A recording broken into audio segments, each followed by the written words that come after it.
Hello YouTube, I'm back again with another video. Instead of Glint, we're just going to be doing a Jund deck profile. Personally, yes, it is true though, 4 colors can be way too much. It can really clog up your hands when you want to try to play. Again, it doesn't have to be the least amount of cards. You want to play less colors in order to give you more card advantage, and I feel these cards are 100% worth playing, and I'm going to have to probably explain some of the ratios, which I really don't want to, but I have to for probably the most important cards. And I'm just going to continue forward from here and explain one of my cartridges, and let us begin as we start off with Bloodtith Harvester. There's really not much to explain about this card, simply because it's a consistency card as well as it's able to hit a creature as well, depending on the number of blood tokens that you have.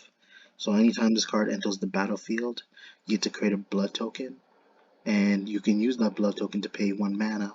And after you tap the card, after you tap the token, and you draw a card. And then you can sacrifice Bloodtith Harvester. You target a creature, it loses X until end of turn, where X is twice the number of blood tokens you control.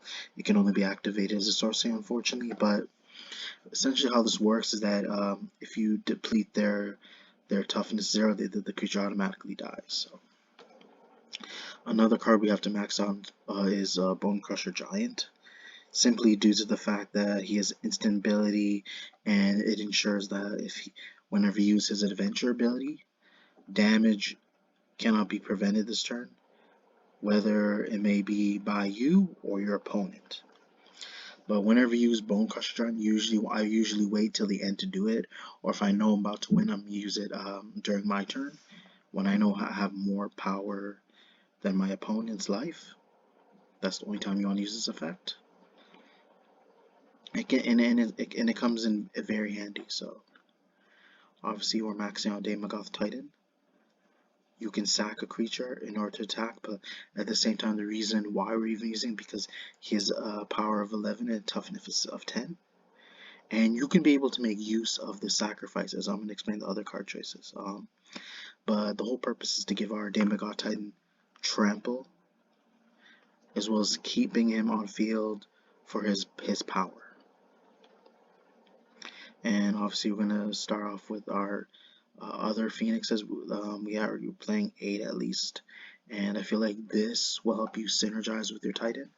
So obviously we're going to play the Flamewake Phoenix. It has flying and haste, and it's forced to attack whenever it's on field, and has this ability called Ferocious. At the beginning of combat on your turn, if you control a creature with power 4, which our Daemogoth Titan happens to be, as well as Bone Crusher Giant, if you control a creature with a power 4 or greater, you may pay 1 red. If you do, return Flamewake Phoenix from a graveyard to the battlefield. So this is really useful. Rather than it return from graveyard 10, you have it on the field out for just 1 cost. And you have the option whether you want to sack the Phoenix in order to attack with Daemogoth, or you want to hit them in the air for 2.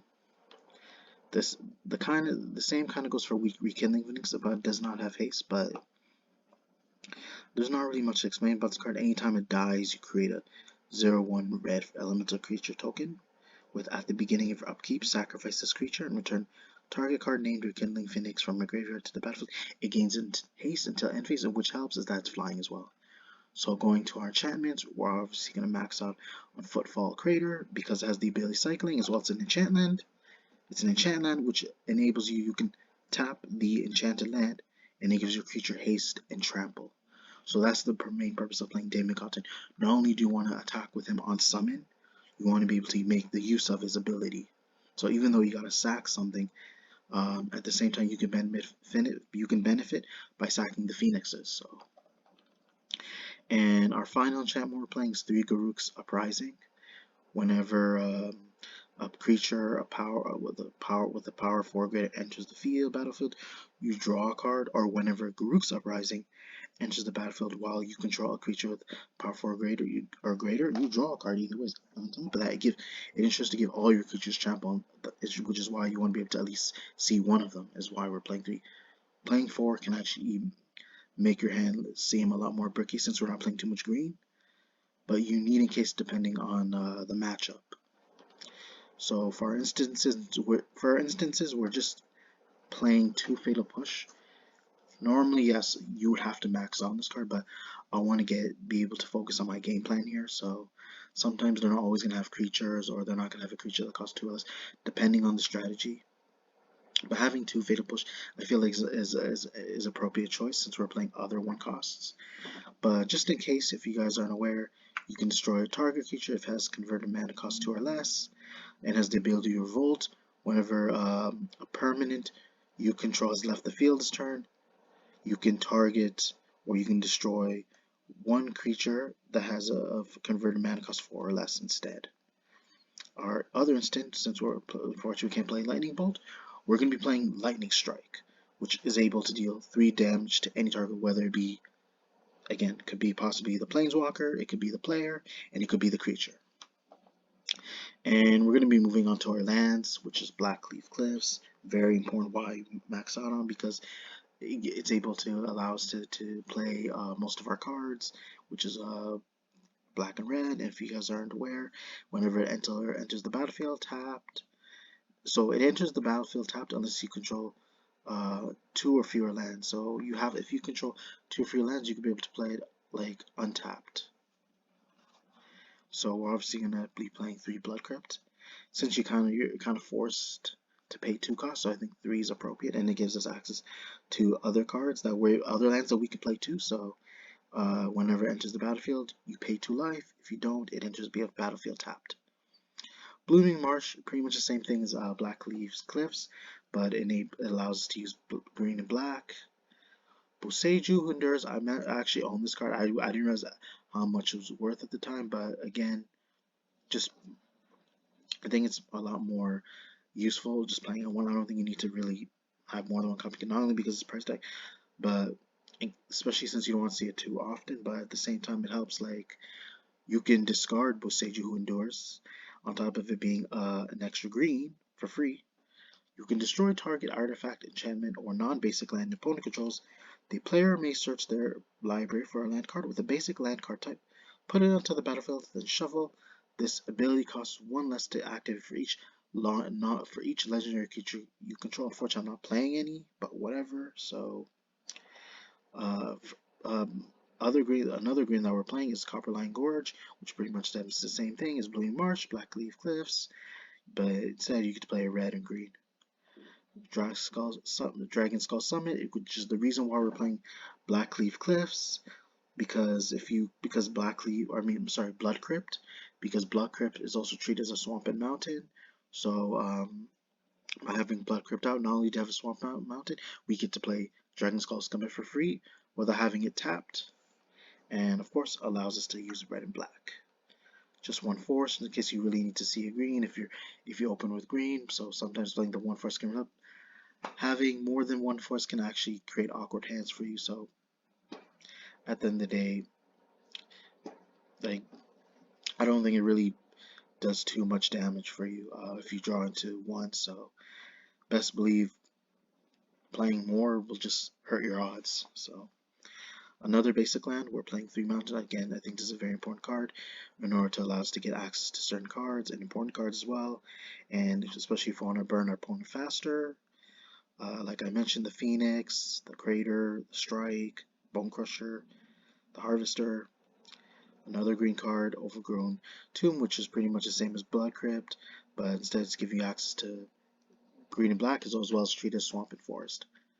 Stormbringer, the same thing, is treated as Mountain Forest, but it allows you to use red and green, and pretty much this is the same as Overgrown Tomb and Blood Crypt. Blood Crypt. Sorry about my lisp there.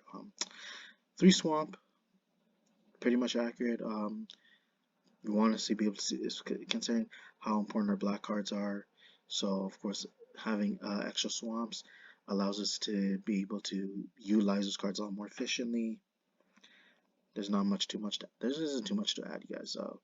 Our last card in the main deck, which happens to be our sorcery, which is Thoughtseize. Again, very important main deck card. It allows us to look at our opponent's strategy, so that way we can have it gives us another game plan idea what to think of later on, so we can get a great head start from the beginning. Just it does wonders for you guys, especially if you're playing black. But as you can read, target player reveals their hand. You choose a non-land card from it. That player discards that card. If you do, you lose 2 life. But for what it's worth, this gives us a hint in what type. Again, not just what type of strategy, what cards they might use against us, so that we can be more aware and feel more comfortable with our strategy, and then we can be able to proceed more carefully. But again, it gives you a lot more insight as to what, especially if you're facing a new player, it gives you more insight as to the type of deck they're playing, and it lets you be more aware as to how to deal with the problem. But yeah, sideboard's just up to preference depending on your locals or regionals, whatever. 3 blast zone, not much to explain. 2 Bantu's Last Reckoning, Biforce, Crux of Fate, 3 Feed the Swarm, and Soul Guide Lantern. Overall, this I could tell you, sure you guys, this deck is really fun. This isn't meant to be like the most meta, high tier competitive deck. This is a fun competitive deck, something interesting, something creative, more innovative. Of course, a lot. Very, it feels like this is pretty much my very own build. Not many people utilize. I'm sure there are people who've used Daemogoth Titan before. Very few though. But this is something that really intrigues me, that I don't would never regret playing. Something different for a change, and I can actually enjoy Magic, um, especially when it's something that I made for myself, so I can actually be so I can actually appreciate my work. So I have something to be proud of at the end of the day, you guys. But hopefully you guys get the gist of my deck profile, and maybe you can learn a thing or two how to be able to like build innovative decks and what you could accomplish and be satisfied. But enough has been said, you guys. Hopefully you guys enjoyed the video. Be sure to check more upcoming content later in the future. Be sure to check your notifications. Comment, like, subscribe. Thank you.